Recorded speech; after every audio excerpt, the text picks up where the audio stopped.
Jadi pada kali ini kita bertemu dengan teman-teman kita, Bapak Riki dan Bapak Roy yang selama ini belum kelihatan. Ya, jadi kalau bagi teman-teman sekalian yang mengikuti channel kami, sering saya cerita bahwa waktu kita mendoakan ya, atau eksorsis, ya inilah timnya, mungkin yang bisa dibilang tim Ghostbuster ya. Nah, jadi senang sekali Bapak Roy ya bisa berkumpul hari ini. Kesempatan kali ini kita akan bicarakan mengenai Bible study di Matius 15 ya. Matius 25. Oh, Matius 25. Oke. Nah, mungkin Bapak Riki bisa menjelaskan lebih detailnya lagi. Ya, mungkin kita hari ini mau bicarakan perumpamaan tentang talenta, yaitu dari Matius 25 ayat 14 sampai 30 yang kemarin sempat kita bahas ya. Di pertemuan sebelumnya. Yang memang waktu itu sempat kita fellowship dan memang teman-teman dapat tentang ini perumpamaan talenta ini. Mungkin saya boleh bacakan dulu kali ya. Inilah sebagian firman Tuhan, Matius 25 ayat 14 sampai 30. Sebab hal kerajaan sorga sama seperti orang yang mau bepergian ke luar negeri, yang memanggil hamba-hambanya dan mempercayakan hartanya kepada mereka. Yang seorang diberikannya 5 talenta, yang seorang lagi 2, dan yang seorang lain lagi 1, masing-masing menurut kesanggupannya. Lalu ia berangkat. Di 16, segera pergilah hamba yang menerima 5 talenta itu. Ia menjalankan uang itu lalu beroleh laba 5 talenta. Hamba yang menerima 2 talenta itu pun berbuat demikian juga dan berlaba 2 talenta. Tetapi hamba yang menerima 1 talenta itu pergi dan menggali lubang di dalam tanah lalu menyembunyikan uang tuannya. Lama sesudah itu pulanglah tuan hamba-hamba itu lalu mengadakan perhitungan dengan mereka. Hamba yang menerima 5 talenta itu datang dan dia membawa laba 5 talenta. Katanya, Tuan, 5 talenta Tuhan mempercayakan kepadaku, lihatlah aku telah beroleh laba 5 talenta. Maka kata tuannya itu kepadanya, baik sekali perbuatanmu itu, hai hambaku yang baik dan setia. Engkau telah setia dalam perkara kecil, aku akan memberikan kepadamu tanggung jawab dalam perkara yang besar. Masuklah dan turutlah dalam kebahagiaan Tuhan. Ayat yang 22, lalu datanglah hamba yang menerima 2 talenta itu, katanya, Tuhan, 2 talenta telah Tuhan percayakan kepadaku, lihat aku telah beroleh laba 2 talenta. Maka kata tuannya itu kepadanya, baik sekali perbuatanmu itu, hai hambaku yang baik dan setia. Engkau telah setia memikul tanggung jawab dalam perkara yang kecil, aku akan memberikan kepadamu tanggung jawab dalam perkara yang besar. Masuklah dan turutlah dalam kebahagiaan Tuhanku. Ayat yang 24, kini datanglah juga hamba yang menerima 1 talenta itu dan berkata, Tuhan, aku tahu bahwa Tuhan adalah manusia yang kejam, yang menuai di tempat di mana Tuhan tidak menabur, dan yang memungut dari tempat di mana Tuhan tidak menanam. Karena itu aku takut dan pergi menyembunyikan talenta Tuhan itu di dalam tanah. Ini terimalah kepunyaan Tuhan. Maka jawablah tuannya itu, hai kamu hamba yang jahat dan malas. Jadi kamu sudah tahu bahwa aku menuai di tempat di mana aku tidak menabur dan memungut dari tempat di mana aku tidak menanam. Karena itu sudahlah seharusnya uangku itu kau berikan kepada orang yang menjalankan uangnya, supaya sekembaliku aku menerima serta dengan bunganya. Sebab itu ambillah talenta itu daripadanya dan berikanlah kepada orang yang mempunyai 10 talenta itu. Karena setiap orang yang mempunyai kepadanya akan diberi sehingga ia berkelimpahan. Tetapi siapa yang tidak mempunyai apapun juga, yang ada padanya akan diambil daripadanya. Dan campakkanlah hamba yang tidak berguna itu ke dalam kegelapan, yang paling gelap, di sanalah akan terdapat ratap dan retapnya. Amin. Demikian firman Tuhan. Ini kalau bicara soal talenta sangat menarik ya, karena kita percayalah setiap orang yang sudah lahir baru yang percaya Kristus itu pasti punya misi, punya sesuatu yang Tuhan taruh dalam setiap kita. Apapun yang harus kita kerjakan gitu untuk kemuliaan nama Tuhan. Kalau menurut saya talenta yang dibahas di sini adalah seperti semacam, ya mungkin kita bisa bilang skill, kita bisa bilang juga bahwa apa yang kita miliki, kita juga bisa bilang bahwa kebiasaan kita, dan itu kita bisa pergunakan untuk kemuliaan Tuhan. Kita bisa pergunakan untuk melakukan apa yang Tuhan mau, gitu. Melayani, kita pergi keluar, menjamah setiap jiwa-jiwa, memperkenalkan Kristus dengan apa yang kita miliki, dengan apa yang Tuhan kasih. Gitu. Jadi kadang-kadang ada yang berpikir bahwa tapi gue belum bisa apa-apa nih, tapi gue belum punya apa-apa, tapi gue nggak bisa begini, nggak bisa begitu. Kalau saya bilang kayak Musa ya, Bargen ya, dia bilang gua nggak bisa berkata-kata, kata-kata gua nggak bagus, gua nggak bisa ngomong dengan indah segala macam bla bla bla bla.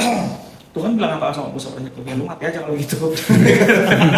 Ya kan pada saat itu kan maksudnya mau dibunuh lah sama Tuhan pada saat itu. Tapi kan ternyata pada intinya tuh Tuhan bukan cari yang bisa ya. Karena kita tahu di saat Tuhan kasih misi ke kita, di saat Tuhan kasih sesuatu untuk kita bergerak, pasti Tuhan sudah persiapkan. Nggak mungkin kita disuruh berperang, kita nggak disuruh berjalan ke suatu tempat tanpa dikasih perbekalan, tanpa dikasih satu apa ya namanya ya, perkakas atau peralatan untuk mumpuni gitu, untuk kita melakukan pekerjaan Tuhan. Karena kita tahu apa yang pekerjaan Tuhan itu besar pasti. Perkaranya kan adalah cuma satu kan, kita hanya mau melangkah atau tidak. Betul.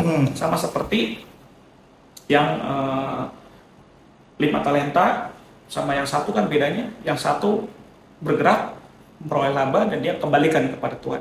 Sedangkan yang satu itu dia mungkin merasa minder, merasa gue belum ini belum itu, akhirnya yang dilakukan hanya menyimpan talentanya itu yang sudah Tuhan kasih dan tidak menjadi berkat. Dan bahkan di ayat yang 30-nya Tuhan bilang, dan capaklah hamba yang tidak berguna itu adalah kegelapan dan paling gelap di selak atau dapat tetapkan tetapi. Ini kan sebenarnya sesuatu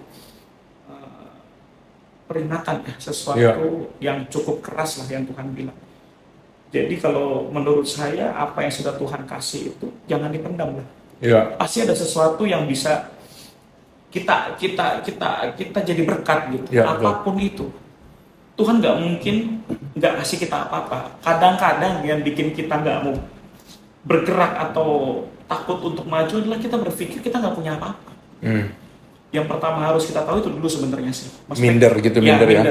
Kayak contoh misalnya untuk mendoakan orang saja gitu, simpel aja ya, simpel kayak ya mungkin lu belum bisa ngasih makan orang, mungkin lu belum bisa ngasih sesuatu ke orang, cukup doakan saja. Tapi kalau dalam mendoakan saja kita tidak mau mencoba, tidak mau melangkah, ya apalagi yang bisa kita buat Tuhan kan gitu. Betul. Itu hal-hal simpel lah, maksudnya kayak Tuhan nggak cari yang, sekali lagi Tuhan nggak cari yang mau, Tuhan nggak cari yang pintar, Tuhan nggak cari yang punya apa-apa, tapi Tuhan cuma mau cari yang mau. Sekarang talenta ini kan Tuhan yang kasih. Tuhan bukan cari yang bisa, tapi cari yang mau. Yang 10 ini kan dan 5 ini kan Tuhan kasih. Bukan suruh nyari loh. Lu cari 10, ntar lu balikin gue 20 ya, enggak. Udah dikasih 10 kasih 5, dia balikin 10. Itu kan sesuatu yang Tuhan sudah taruh di setiap kita, tinggal gimana kita mau melangkah. Dan kita mengerti bahwa Tuhan tuh sudah taruh sesuatu. Nah ini kadang-kadang yang harus orang-orang percaya atau orang-orang yang sudah lahir baru yang percaya Yesus itu harus tahu identitas dia. Karena kalau mereka tahu identitas dia, mereka tahu Tuhan sudah kasih sesuatu dalam hidup mereka. Apapun itu, sekecil apapun itu. Entah kita cuma lewat perkataan kita, orang tiba-tiba dikuatkan, tiba-tiba orang yang bunuh diri nggak jadi bunuh diri, itu kan satu hal yang membuat orang punya gairah hidup lagi. Punya apa ya, maksudnya salah satu pelayanan kecil lah kalau menurut saya gitu. Pelayanan tuh nggak harus besar yang di atas mimbar, nggak harus yang kayak seperti KKR, nggak harus yang kita ngasih makan 5.000 orang. Arahnya kan ke sana. Kalau kita setia dengan perkara kecil, pasti arahnya akan ke sana. Pasti Tuhan akan percayakan terus sampai nanti memang di mata manusia pelayanan ini menjadi besar. Tapi yang pertama kita harus lakukan adalah menyikapi apa dari firman ini adalah ya Tuhan percayakan satu, kita jangan melihat yang lain yang punya 10. Tapi kan saya nggak bisa kasih makan. Lu enak, lu punya mobil, lu punya duit, kerjaan lu bagus, lu bisa kasih makan orang banyak. Tapi tanggung jawabnya besar. Ya mungkin dengan apa yang lu dapat hari ini lu bisa ngasih makan satu orang, ya Tuhan perhitungkan gitu. Tapi kalau dia segitu punyanya terus dia cuma kasih makan satu orang, apa tidak jadi Tuhan yang malu kan gitu. Dia harus kasih lebih dong. Apa yang kita punya kan itu ada tanggung jawabnya. Bukan cuma sekedar kita nikmati sendiri. Begitupun seperti yang di talenta bilang ini kan, kasih 10 dia akan kembalikan 20, dia olah itu semua. Begitupun talenta yang Tuhan kasih ke kita, begitupun apa yang Tuhan kasih ke kita. Yang paling gampang deh kalau kita bilang kita nggak punya apa-apa, kita punya Roh Kudus. yang Amin. selalu mengingatkan, Amin, ya. yang selalu menuntun. Ya. Kalau kita nggak tahu, kita tanya. Ya. Di situ nanti di saat kita mau melangkah, Tuhan yang Roh Kudus yang akan mengarahkan. Ya, betul, betul. Ke sini sehingga nanti talenta itu akan berkembang sendiri. Ya mungkin dari saya untuk ini itu dulu. Mungkin kalau saya bisa summary itu sekecil apapun gift dari Tuhan, yang satu talenta itu jangan dalam hati kita merasa itu kecil ya. Betul. Jangan minder, jangan dikecilkan. Jadi walaupun let's say orang ada yang dapat 5, ada orang yang dapat 1, jangan minder. 1 itu dijaga dengan baik, dikembangkan dengan baik supaya bisa berlipat ya. Jadi teman-teman sekalian, kalau misal melihat begini, ingat salah satu sempat ada pembicaraan adalah membandingkan itu menghancurkan joy gitu ya. Jadi jangan membandingkan, karena lihat apa yang ada, yang kita dikasih, talenta kita, apa yang kita punya, aset kita apa yang bisa kita kembangkan, itu kita kembangkan semaksimal mungkin ya. Betul. Dan sebenarnya mungkin sebelum ke Pak Roy ya, kata talenta sendiri ini apakah harus uang kah, atau karena di parable ini ada pembicaraan, kalau saya baca di bahasa Inggrisnya itu kayak uang 1 ini kalau nggak mau diapa-apain, taruh aja di bank, paling nggak saya akan kembali dapat dengan interestnya. Tapi ini kan seakan duit banget nih. Tapi apakah ini applicable? Apakah kata talenta ini bisa menggambarkan sesuatu yang lain atau enggak? Bagaimana korelasinya gitu? Kalau saya baca dalam bahasa aslinya, dari kata talanton itu dia semacam ukuran ya. Talanton ya, berarti Talanton, dia suatu ukuran. Suatu oke. Soalnya di sini juga dibilang yang 10 dengan yang 5 itu jawaban Tuhannya sama. Sama ya. Enggak lebih baik yang 10. Ya, ya. Enggak ada kata-kata Ya. yang dilebihkan bahwa kamu udah beroleh 10. Kamu lebih baik daripada yang 5. Enggak gitu. Jadi kan makanya saya bilang kenapa kalau kita punya sesuatu yang besar, tanggung jawabnya juga besar. Karena di mata Tuhan seperti itu. Mungkin di mata manusia kayak lu enak, punya rumah, punya gaji yang bagus, punya mobil, tapi dia punya tanggung jawab yang cukup besar. Yang bahkan dia kalau melihat kita, gue pengen jadi lu. Karena kayaknya gue tuh lebih ringan nih hidupnya. Tapi kita ngeliat dia sebaliknya, gue pengen jadi lu, lu enak banget gitu. Jadi masing-masing punya tanggung jawabnya dengan apa yang sudah Tuhan kasih. Makanya kenapa kita nggak boleh, maksudnya jangan meng-comparing bahwa ya lu enak punya 10 jadi gampang jadi berkatnya segala macam. Enggak juga loh, belum tentu, tanggung jawab dia lebih besar. Yang dia harus kasih makan lebih banyak, yang harus ditanggung lebih besar. Bisa nggak kita, di saat kita diberkati sampai ke sana, bisa nggak kita jadi dia? Di saat kita minta 10, bisa nggak kita olah 10 gitu jadi lebih baik? Belum tentu loh. Kita punya ego, kita masih dalam daging. Kurang lebih kan seperti itu. Makanya kenapa saya bilang ukuran. Jadi talenta itu kan bicaranya tentang ukuran apa yang sudah Tuhan kasih sesuai dengan kapasitas kita.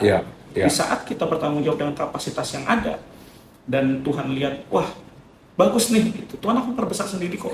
Kita nggak perlu capek-capek perbesar kapasitas itu. Karena gini, kalau konsepnya, kalau saya berpikiran gini, di saat Tuhan nyuruh kita untuk memberkati seseorang, berarti kan Tuhan harus kasih lebih ke kita untuk kita kasih berkat itu dan buat kita sendiri. Nggak mungkin kan Tuhan nggak berkati. Jadi Tuhan tuh nggak mungkin menahan berkatnya kalau kita memang mau jadi berkat. Amin. Tapi kadang-kadang kita berpikir bahwa berkat itu selalu konotasinya ya, contoh misalnya uang, finansial, dan itu untuk kepentingan kita. Sedangkan yang Tuhan mau, kata berkat itu banyak hal. Bisa uang, bisa talenta, bisa orang yang Tuhan kirimkan, bisa apapun juga. Nah, makanya saya bilang kenapa kita harus tahu jati diri kita dulu sebagai anak-anak Tuhan supaya kita bisa mengerti nih talenta itu apa. Ukuran itu tuh memang, makanya kalau saya bilang itu ukuran itu adalah ya kapasitas kita masing-masing. Kenapa? Mungkin ada pertanyaan, kenapa yang ini 10, ini 5, ini 1? Ya pasti kan Tuhan, si Tuhannya tahu dong kenapa dia dikasih 10, karena dia mampu nih malah 10 nih. 5 begitu pun yang 1. Nah ternyata yang 1 ini, saya mengumpamakan yang 1 ini seperti kayak orang Kristen yang memang dia mungkin gini, berdoa ya, kita ya, tapi ya tuntutan Tuhan adalah kita harus menjadi berkat, kita harus memberitakan nama dia, kita harus memberitakan Injil. Jadi baca kitab itu bukan menguntungkan Tuhan, sebenarnya menguntungkan kita. Betul. Berdoa juga bukan menguntungkan Tuhan, menguntungkan kita. Tapi di saat kita bergerak keluar, kita melayani, kita melakukan apa yang Tuhan mau, di situ hati Tuhan bergerak. bukan hanya dari doa kita, bukan hanya rajinnya kita baca Alkitab, bukan hanya pintarnya kita baca Alkitab dan hafalnya Alkitab, tapi kita menjadi pelaku-pelaku firman itu. Ya, betul. Habis kita baca, kita mengerti, kita keluar dan kita hidupi. Karena banyak orang luar sana kan nggak mengerti Alkitab kita, nggak mengerti ajaran kita. Tapi yang harus kita kasih lihat adalah seperti Kristus pada waktu dia masih hidup kan, dia berjalan, melayani, dia nggak lihat orang Yahudi atau bukan, dia nggak lihat orang Samaria, dia nggak lihat orang ini hebat atau enggak, dia tetap melayani. Sama, harusnya kita juga seperti itu. Jadi yang talenta ini harusnya bisa kita mengerti bahwa kita anak-anak Tuhan, kita pasti punya dan dikasih.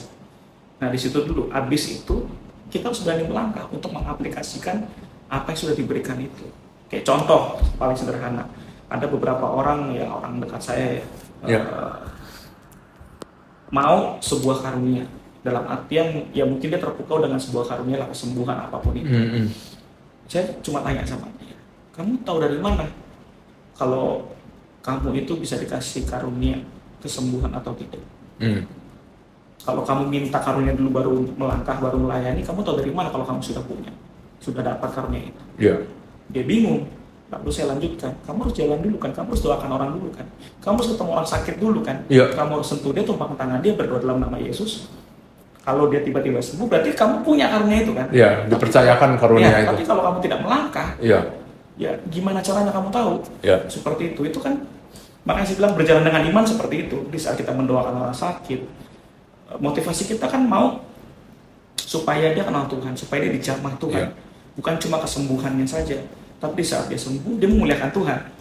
Itu kan sebenarnya misi-misi kita seperti itu, bukan memperkenalkan karunia, tapi memperkenalkan Tuhan.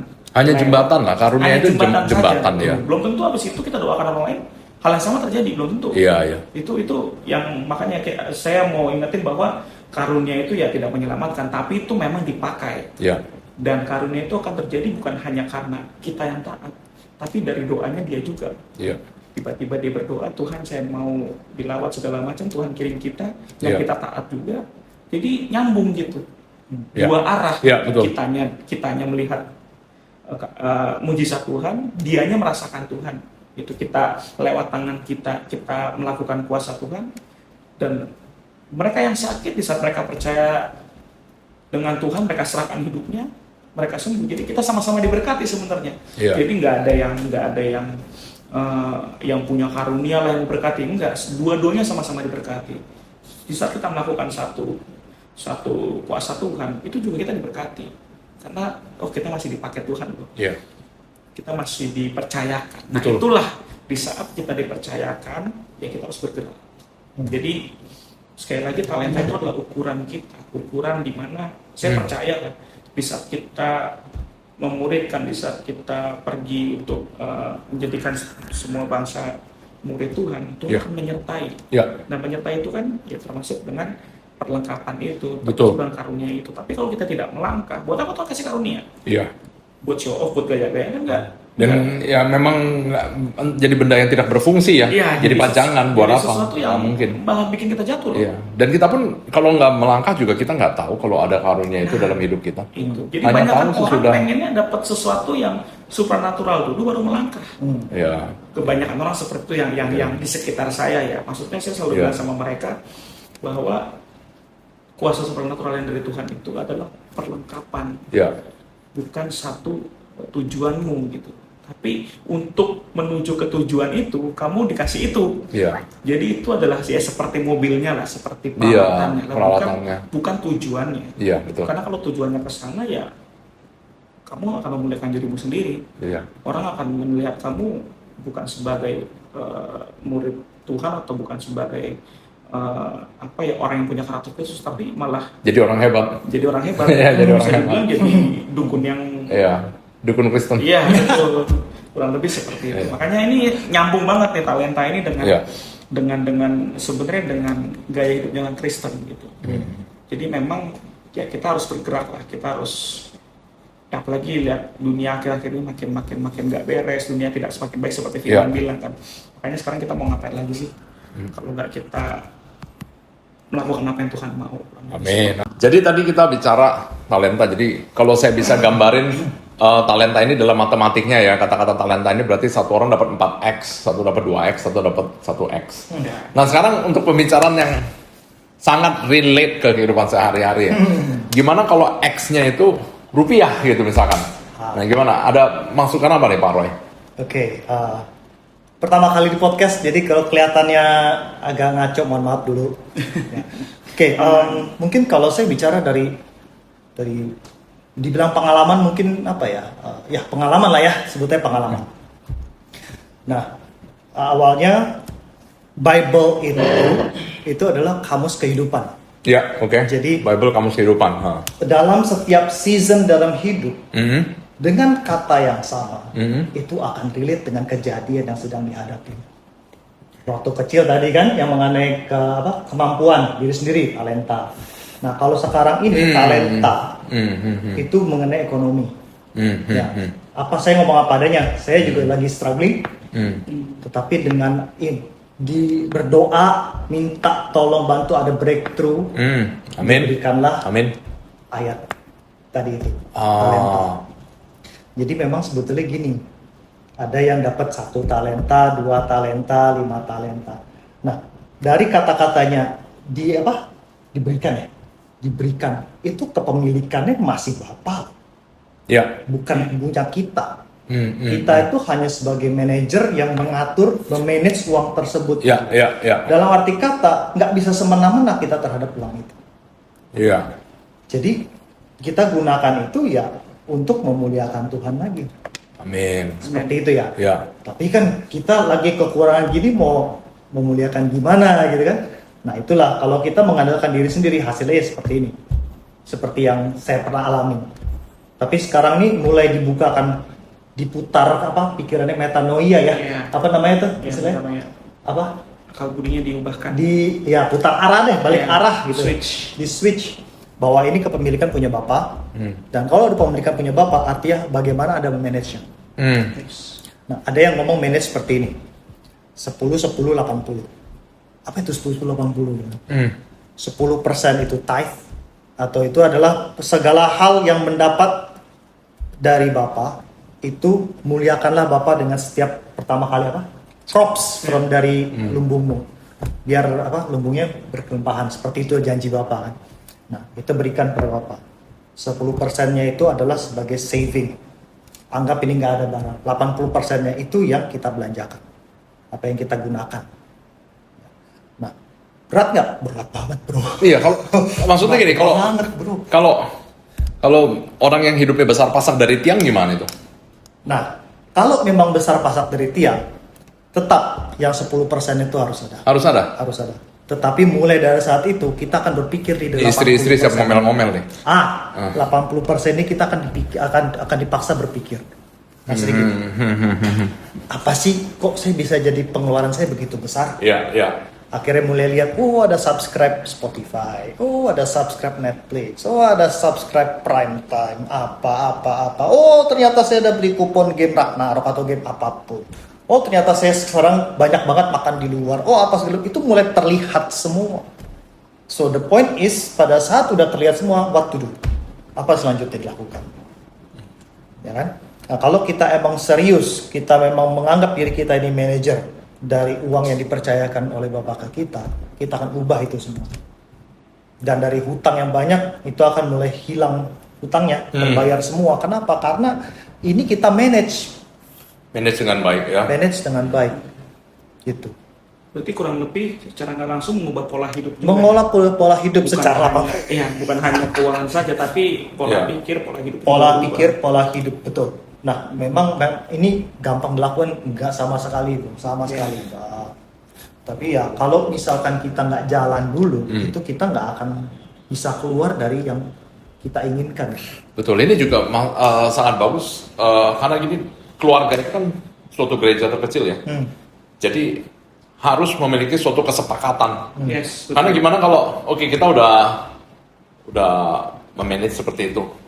Tapi ibu negara nih, tapi saya mau ngopi nih gitu ya kan, dan kopinya juga bukan yang kopi-kopi ya abal-abal gitu ya. Kayak gitu simpel lah, ya nggak? Nah, jajan lah. Jajan lah. Seminggu 3 kali. Tapi kita kan jadi suami juga kadang-kadang kesian nih.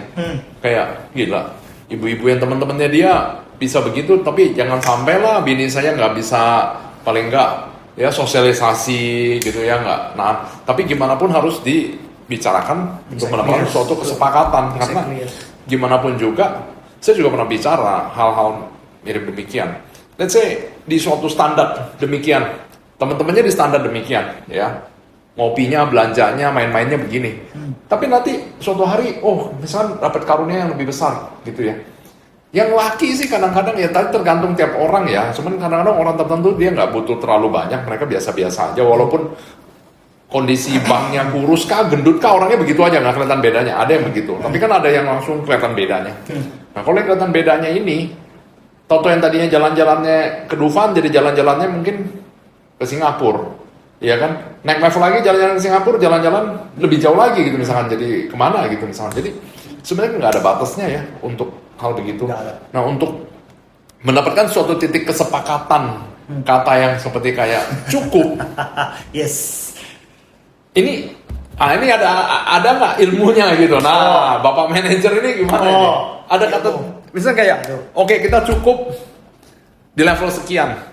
Kalau saya ngeliat UMR, saya bilang ini orang lain yang UMR nggak mampu loh begini loh. Kenapa kita harus segitu jauh dari standar misalkan? Kenapa kita harus sampai? Karena hidup kan. Nah, kalau itu kalau saya. Tapi gimana kalau menurut? Oke. Pertama, kalau kita bicara mengenai suami istri kan. Ya. Suami istri itu selalu sesuai yang tertulis di Bible pun kita bukan lagi dua tapi kita satu. Ya. Artinya satu pikiran, satu visi, satu misi. Nah, kalau misalnya melenceng terpisah, bukan dari ceraiin ya, bukan, tapi dibicarakan supaya jadi tetap satu. Tujuannya apa? Masa depan lebih baik selain begitu. Ya, amin. Nah, sekarang perkara mengenai ini nggak cukup nih, ya toh, tapi ini maksa mau supaya ke atas. Kalau dijalanin terus, pasti akan terpaksakan ke situ. Ambil contoh gini, ada satu suami istri misalnya, mau beli rumah, pendapatannya pas-pasan. Bisa dapat rumah selain BTN lah, selain gitu kan. Tapi dia maksain punya rumah di klaster termahal. Beli bisa dari mana? Dari uang yang dia tabung bisa, dari THR bisa, belum bonus bisa, bayar DP, bayar bulanan kan megap-megap tuh. Lama-kelamaan nggak kuat, apalagi kita nggak menentukan ekonomi dunia seperti apa. Iya. Jebret, hancur. Terus apa? Mesti pindah lagi tuh. Iya. Dan dipaksakan.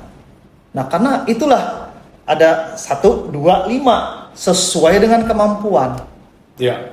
Kalau kita memaksakan diri untuk ke atas, itu jadi apa ya? Kita punya panggilan hidup itu berubah, bukannya menjadi saksi kemuliaan Kristus, tapi malah menjadi budak uang gitu.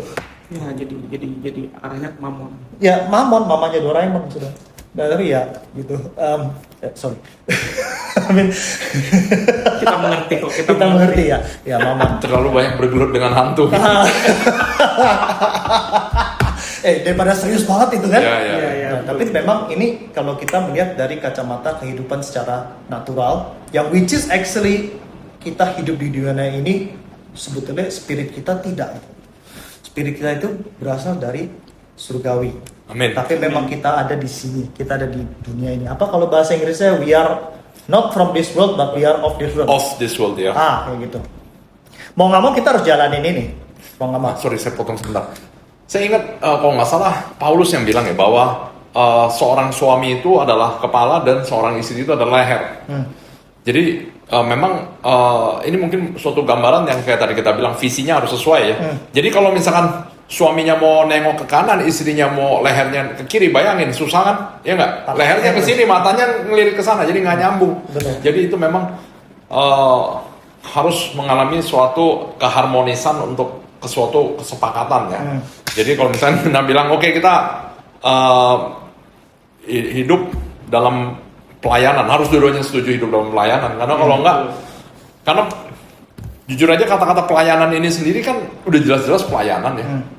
Dalam pelayanan ini kan yang kita inginkan adalah hasil dari pelayanan itu orang-orang tertolong, orang-orang melihat adanya suatu kebenaran, orang-orang jadi turning point, sadar akan sesuatu, kesadaran, aware akan kasih Kristus. So Well, basically ini sesuatu yang kalau dihitung di akuntansi itu pasti bocuan, gitu kan? Kasarnya gitu. Akuntansinya beda, bro. Iya. Akuntansi surgawi itu segala sesuatu blessing, berkat, Iya. profit. Ya, Amin gini. bukan dari satu buku doang, Bukan. ada buku lain. Nah, ya luas banget. Iya, luas Sedangkan kalau accounting dari sisi itu udah jelas ini. Iya. Malah apa istilahnya? Pokoknya isinya pengeluaran semua. Iya. Terutama paling penting debt, hutang. Iya. Hutang ini yang paling dari buku akuntansi tuh gede banget. Hutang. Nah, kalau dari sini bukannya hutang, piutang.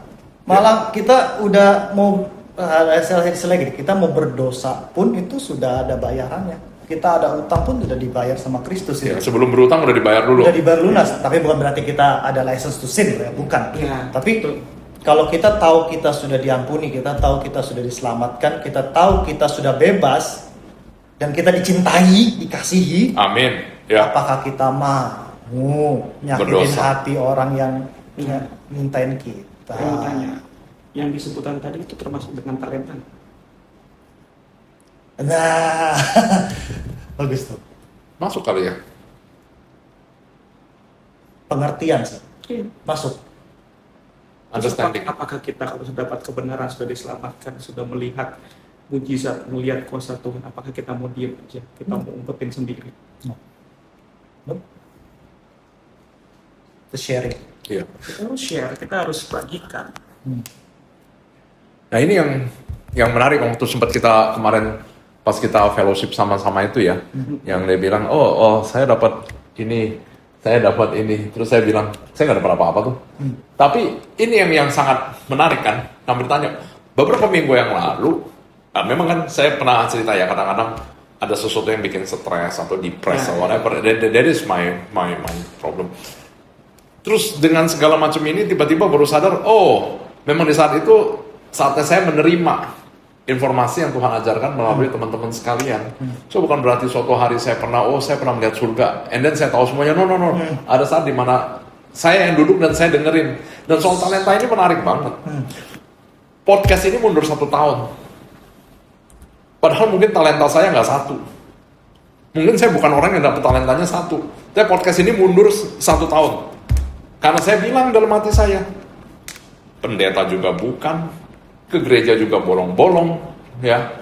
Kalau sayang hewan, sayang orang sih, iya sih, gitu kan. Tapi kasarnya, lu siapa berani ngomong mengenai Tuhan tanpa ada suatu bentuk kredibilitas? Makanya tertulis di sana, dia yang takut untuk bergerak karena talentanya 1 kan. Jadi saya pun baru sadar kayak, wow, ini suatu bentuk pendidikan yang memang melalui teman-teman sekalian dan God bless. Pada akhirnya karena teman-teman juga podcast ini bisa jadi, ya karena bisa dilihat di track record kita, podcast di channel ini yang pertama ke yang kedua itu lebih dari setengah tahun baru ada video yang kedua. Sesudah akhirnya ada teman-teman yang kontak saya, kita bikin podcast yuk. Terus saya bilang saya udah bikin 1 episode dan saya bingung untuk melanjutinnya sendirian. Pada akhirnya Tuhan memberikan orang-orang di sekeliling yang membuat ini bisa berjalan. So I mean, God bless. Sama seperti Musa kan, saya nggak bisa gini, nggak bisa ngomong segala, Tuhan kasih Harun. Iya betul. Mau ngomong apa? Iya. Butuh apa lagi? Maksudnya kayak kalau ngomong masalah kelayakan, kita semua nggak ada yang layak. Betul. Kita tuh dilayakkan. Amin. Itu nggak ada yang layak. Even kita menjabat sebagai direktur, even kita menjabat sebagai pendeta, apapun you name it. Itu semua karena Tuhan yang layakkan. Amin. Jadi di saat Tuhan kasih misi, di saat Tuhan kasih talenton itu, ya sudah. Apa yang bisa kita kerjakan. Nanti kalau memang Tuhan mau lebih, Tuhan kasih lihat kok. Iya. Misalnya Tuhan butuh ini, kayaknya kurang ini, Tuhan kirimin. Selama kita berjalan di jalan yang tepat dengan ketaatan yang kita mau kasih ke Tuhan, ya Tuhan gue mau taat aja deh. Apapun urusannya, mau di depan mau laut merah kayak, gue jalan aja. Intinya kan seperti itu. Nanti Tuhan akan bukakan, begini. Ternyata pada kenyataannya akhirnya berjalan juga podcastnya kan. Iya. Memang Amin. satu hal yang Haleluya.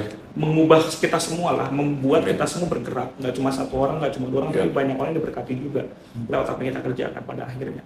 Itulah kenapa Tuhan mau kasih lihat bahwa melangkah aja dulu. Betul. Amin. Melangkah aja dulu. Urusan nanti bagaimana, nggak usah pikirin, Iya. biarin aja nanti yang ke depan gue yang ngurus gitu. Maksudnya lu tinggal jalan aja, kurang lebih seperti itu. Itu apa bahasa kerennya, leap of faith.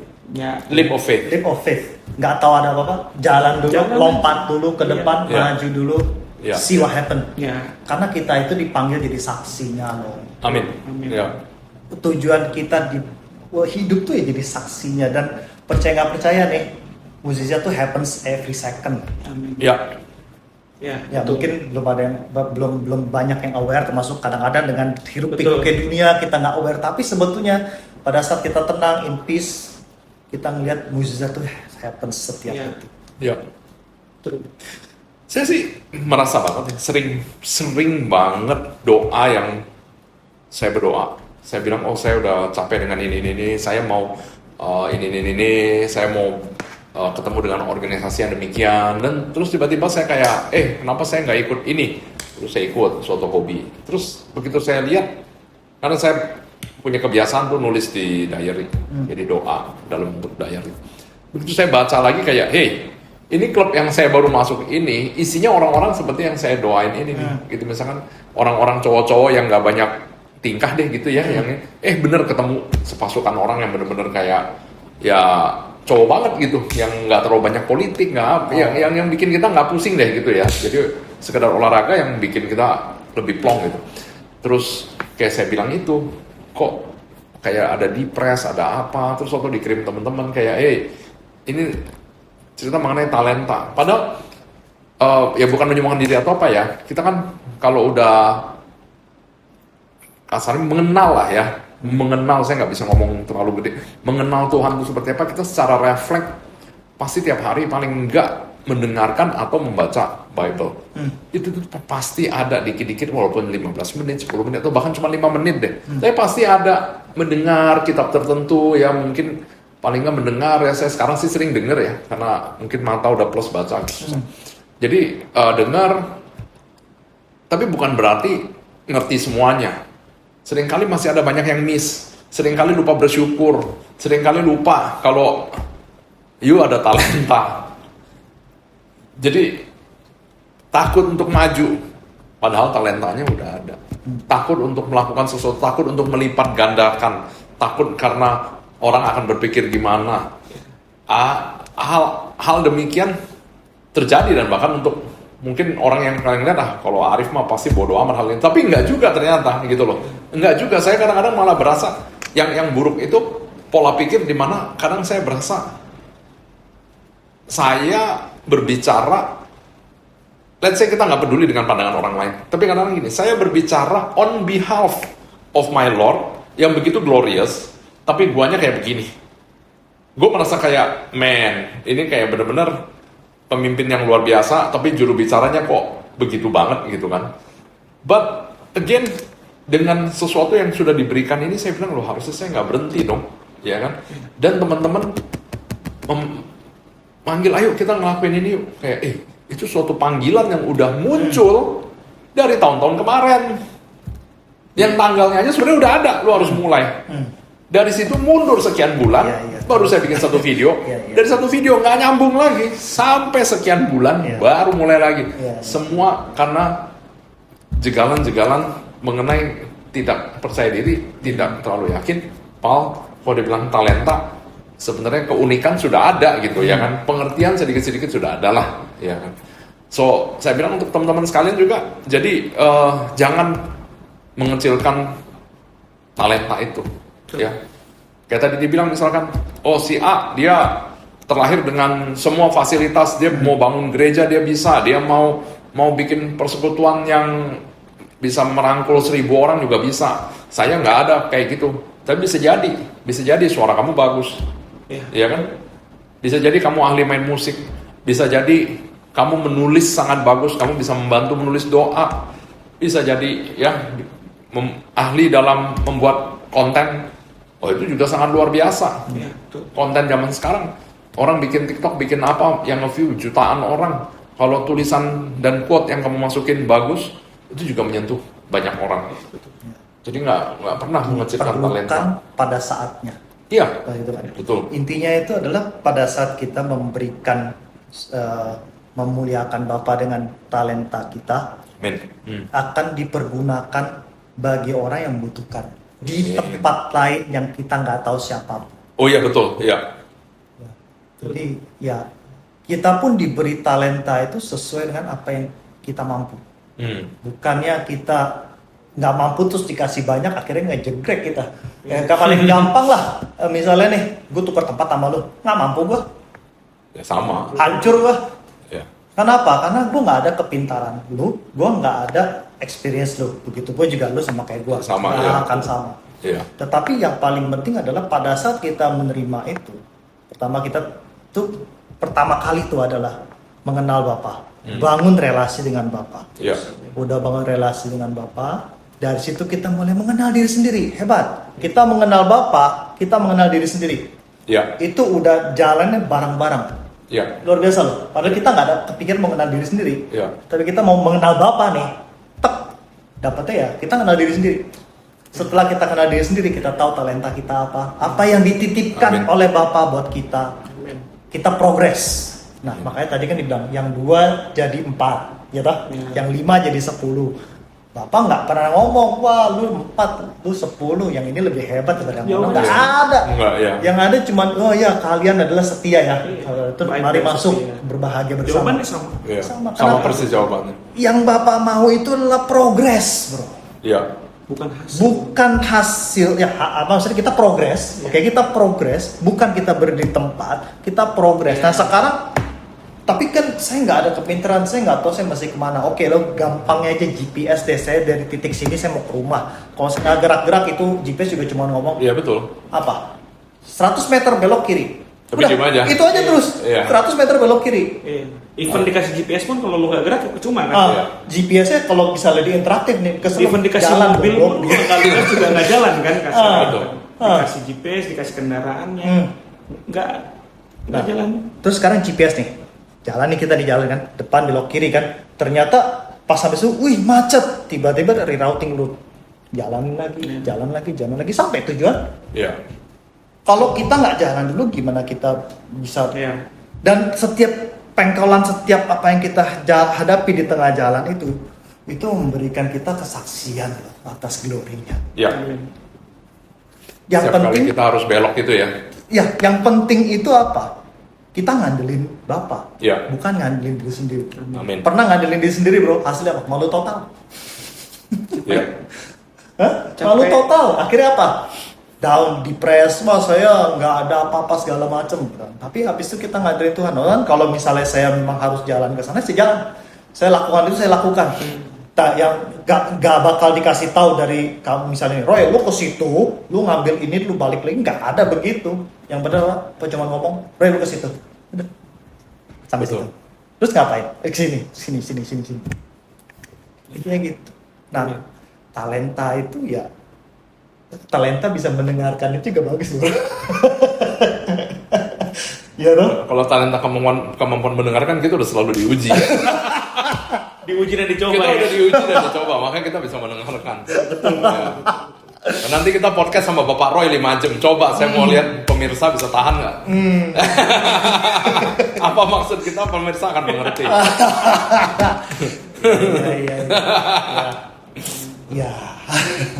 So mungkin ada conclusion atau masukan lagi mengenai talenta yang kita terima dari Bapak, pengembangan perjalanannya ya. Tadi kita udah sempat bilang talenta ini bisa uang, bisa anything, skill, miracles, a lot of things bisa terjadi. Terus dalam menjalankan, let's say kalau kita saat bicara dengan mengenai uang, bagaimana kita menjaga uang ini, karena uang ini milik Bapak dan dititipkan ke kita sebagai seorang manajer, dan ini sangat menarik buat saya karena hal ini sangat berhubungan dengan hal lain. Saya waktu dulu baru ada anak satu ya, saya selalu berbicara kayak anak ini sehebat apapun saya jagain 24 jam, saya pantengin juga. Kalau dia bilang dia sakit, ya sakit. Sorry itu sih gitu. Ada waktu yang mau dipantengin 24 jam, kalau dia sakit, dia sakit. Walaupun dengan semua pengobatan paling hebat pun bisa ada penyakit yang tidak terobati. Jadi pada akhirnya adalah di tangan Tuhan. Dan saya bilang, tangan Tuhan, saya bilang bahwa anak ini milikmu dan saya jaga yang sebaik-baiknya, dan selalu apa yang kita jaga sebaik-baiknya akan berkembang, bertumbuh. Dan saya sadar banget mengenai hal ini, memelihara, menjaga, bersyukur, sesuatu apapun itu kita pelihara dan kita jaga baik-baik dan kita syukuri, ini akan berkembang dengan baik, ya kan? Membesarkan anak, bisnis, fellowship dalam kita pelayanan, ya, semua kalau kita jaga dengan baik akan berkembang. Nah, ini satu hal, ya. Terus kerjasama dengan suami istri, bagaimana leher dan kepala ini bisa bekerja sama, ya. Mungkin nanti kita harus punya guest yang dari sudut pandang sang istri, pasti seru. Terus Mamzilla. Mamzilla dari Godzilla. Bapak Roy sudah mulai bergetar. Berarti kita harus, next episode harus ada kita panggil bini kita. Aduh ya. Oke, dan terus pada akhirnya yang kita tidak tahu kapan Bapak akan datang untuk menilai perkembangan dari 5 jadi 10, 2 jadi 4, kan nggak ada yang tahu. Dia pergi keluar kota katanya kan, baliknya kapan nggak ada yang tahu. So kita akan menjalankan ini terus tanpa harus memikirkan kapan ini untuk dituai, ya. Sama satu lagi tambahan. Ya. Progres itu selalu ada, selalu, nggak mungkin progres itu stop, betul ya? Betul. Kalaupun kita nggak progres, kita nggak berkembang, umur kita berkembang. Jadi pertanyaan mau sampai kapan? Iya. Betul. Dan satu hal lagi, izin informasikan mungkin bagi yang perlukan bahwa Anda tidak sendirian. Haleluya. Bapa selalu bersama dengan kita. Anda merasa takut kalau nggak ada backup sehingga Anda takut melangkah. Tapi percayalah, Bapa selalu membackup kita. Bapa memberikan kita jalan di mana harus kita ambil, dan kata-kata mana yang harus kita katakan, dan perbuatan apa harus kita buat. Asalkan kita percaya padanya. Gini, kita selalu sudah diberikan roh penolong yang luar biasa, Roh Kudus. Gunakan, tanyakan. Dan bagaimana tahu jawabannya? Bukalah awareness. Yang paling banyak adalah suara Tuhan begitu tegas, tetapi seperti angin sepoi-sepoi. Amin. Bacalah Bible. Karena the Bible itu, Alkitab itu adalah buku kamus kehidupan. Setiap masa, setiap season atau apapun yang Anda hadapi, berbeda-beda timeline, dengan perkataan, kata-katanya, itu akan relate sekali. Seperti tadi kita bahas mengenai talenta, waktu kita masih muda seperti apa, sekarang seperti apa. Jadi jangan takut, Anda tidak sendirian. Amin, haleluya. Untuk teman-teman sekalian, untuk yang perlu didoakan, kita siap mendengarkan, jadi boleh tinggalkan pesan di komen di YouTube, atau jika itu sangat pribadi, kami akan masukkan email di penjelasan dari video ini, dan kalian bisa email apa yang hendak didoakan, dan kami akan menjawab masing-masing dari teman-teman sekalian. Amin. Oh, ada pertanyaan nih kayak ini. Ya. Selama ini saya sudah percaya, saya sudah berdoa, tapi kok saya nggak dapat breakthrough-nya? Ya, gampangnya gini, kayak tadi perumpamaan mengenai GPS. Perumpamaan mengenai satu lagi adalah ujian di kelas. Kita ujian nih di kelas nih, soal 1 sampai 10, tidak ada time limit. Pokoknya kalau selesai, baru bisa next selanjutnya. Nah, tapi Anda stop di angka di nomor 9 misalkan, Anda stop nomor 5. Ya, selama Anda tidak menyelesaikan, tidak akan Anda ke sana. Artinya apa? Anda harus develop diri Anda sendiri. Jangan berduduk, terus apa namanya ini? Menunggu. Menunggu keajaiban, atau menunggu bantuan, atau apa. Tidak. Kita diberikan akal budi, kita diberikan talenta. Salah satunya akal budi itu talenta juga. Berserah itu sama pasrah tuh beda ya. Exactly. Nah, itu kadang-kadang tuh mix intertwine gitu. Pasrah itu tidak bergerak dan berharap sesuatu terjadi. Exactly. Berserah itu mengerjakan semuanya dan hasilnya kita serahkan. Exactly. Ya. Berikan yang terbaik, seperti Alkitab, bekerjalah seperti Anda bekerja untuk Tuhan. Kalau dengan cara seperti itu belum ada breakthrough, ya. Misalkan nih, contoh lah, ada janitor apa? Pembersih, tukang bersih-bersih di sekolah misalnya, atau di mana gitu. Janitor, dia bekerja di perusahaan tuh seperti dia bekerja untuk Tuhan. Ya. Dia datang paling pagi, pulang paling malam. Jadi paling saya cuma mau nambahin satu tentang talenta ini. sekali lagi Tuhan nggak mungkin nggak kasih kita sesuatu. Ya. Tuhan nggak mungkin backup kita seperti yang Pak Roy bilang, nggak mungkin. Karena di saat kita sudah percaya dengan Kristus, di saat kita sudah mengikut Dia, itu pasti ada satu yang Tuhan taruh dalam setiap hidup kita untuk kita memuliakan nama Dia, entah dalam sekuler, dalam keluarga, ataupun dalam pelayanan kita. Jadi kalau kita belum tahu apa yang sebenarnya kita nih apa sih panggilannya gitu, bawa dalam doa dan coba melangkah. Misalnya panggilanmu adalah seorang pengkhotbah, tapi kamu melayani tempat yang lain. Kalau memang tidak cocok di sana, nanti Tuhan akan geserkan kok. Gak usah takut gitu, gak usah takut yang kayaknya bukan panggilan gue, ini bukan ini. Tapi taunya dari mana kalau kita nggak melangkah dulu? Taunya dari mana kalau kita bukan di sini loh, bukan di sini passionnya, bukan di sinilah ya Tuhan panggil. Dan satu lagi, bahwa keselamatan, anugerah yang Tuhan kasih itu adalah talenta juga. Kalau memang kita anggaplah paling pahit, lu nggak bisa nyanyi, lu nggak bisa ini, nggak bisa, lu nggak punya apa, lu sudah diselamatkan. Lu bisa berkarya dengan cara bersaksi. Cara Tuhan hidup ada di hidupmu, bagaimana Tuhan membantumu, bagaimana Tuhan menolongmu, itu bisa dipakai lewat mulut dan bibirmu untuk menjadi saksi. Amin. Tanpa kamu harus bisa bernyanyi, tanpa harus kamu punya skill, tanpa harus kamu punya talent, tanpa harus kamu punya uang. Kamu cuma modalmu adalah memberitakan bahwa Tuhan baik dalam hidupmu. Tuhan yang memberikan kamu keselamatan, Tuhan yang memberikan kamu anugerah, kebaikan, dan bahkan pertolongan. Kamu share itu saja, itu sudah menggunakan talentamu dengan baik. Itu udah sesuatu yang memang Tuhan senang menurut saya, karena itu kan harus dibagikan sebenarnya. Kayak misalnya kita bisa bermain musik, kita bisa bernyanyi, memuliakan Tuhan, itu kan sesuatu yang dibagikan lewat cara ya, lewat ekspresi, dengan cara bernyanyi, menyembah dengan sungguh-sungguh. Begitupun dengan kita yang tidak bisa bernyanyi dan tidak punya apa-apa, kita bersaksi Tuhan baik. Kemarin gue ini diselamatkan sama Tuhan, Tuhan bikin begini, Tuhan bikin begitu. Jadi jangan pernah bilang kalau kita nggak bisa apa-apa. Di saat kita sudah memilih untuk menjadi pengikut Kristus, Tuhan pasti bisahkan kita, Tuhan pasti layakkan kita. Jadi jangan merasa nggak layak, jangan merasa nggak bisa. Melangkah dulu, berdoa dan melangkah. Amin. Baik, cukup ya, oke. Cukup. Baik teman-teman sekalian, terima kasih sudah bersama kami semua. Semoga kita sama-sama belajar banyak hal mengenai pelayanan, talenta, dan kasih Kristus. Sampai jumpa di video selanjutnya. Amin. Amin.